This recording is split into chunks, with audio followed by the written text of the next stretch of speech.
Oh boy. Volts. I mean, that's pretty easy. It's volts in the battery. Coolant temperature, also pretty self-explanatory. Oil pressure. Oil pressure. They're all. I mean, the names tell you. Speedometer. Nope. Speedometer. RPMs. This one can, you know, if it ever stops telling me about my trailer, it can tell me everything about my truck. Like.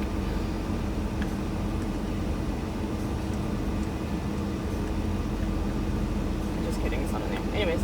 Then my fuel gauge, which if you hit this button, it switches to the other tank, but only one of my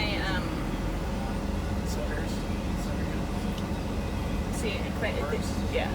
So I always leave it on this end. So do you burn the fuel from the one that doesn't work first, and then switch It pulls. It has a return line, so it should, in theory, keep them both at the same level.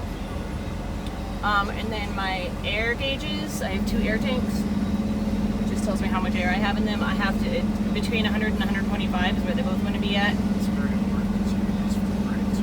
Yes, and then here's my brake application gauge. I'll tell you how much air I'm using to brake.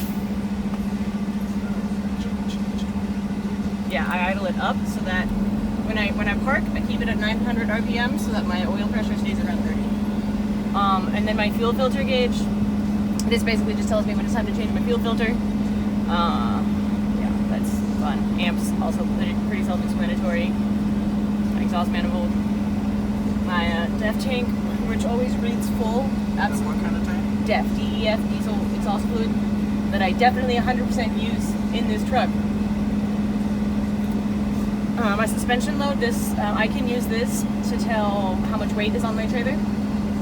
Ish, not so much on my trailer axles. Transmission temperature. Can you tell like the weight distribution between front and back of the trailer? No, this just goes off of the weight on my fifth wheel. But I can generally tell when I'm going to be legal by looking at that.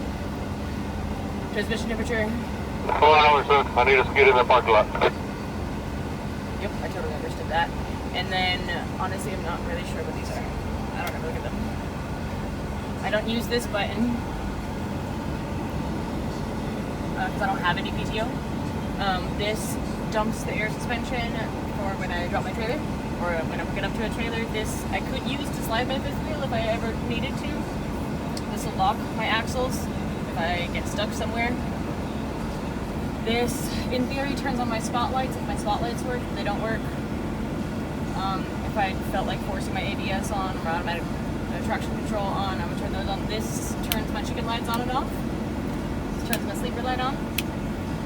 Air conditioning in the back. Cruise control. My engine brake that I always leave on and always leave on the highest setting. I can turn my fan on manually or have it be automatically done. Honestly, It's that big round. this is how I go through this. Oh. And then on the other side, I have my hazards. I can dim or brighten the lights in here. And then my headlights, my daytime running lights, and then I have lights on the back of my sleeper, red lights that I can turn on with another switch. And where's your?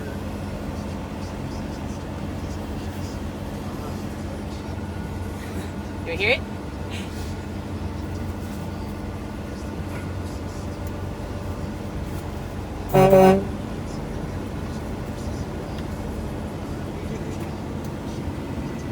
Sorry, neighbors. They'll understand more. Is that everything? Pretty much.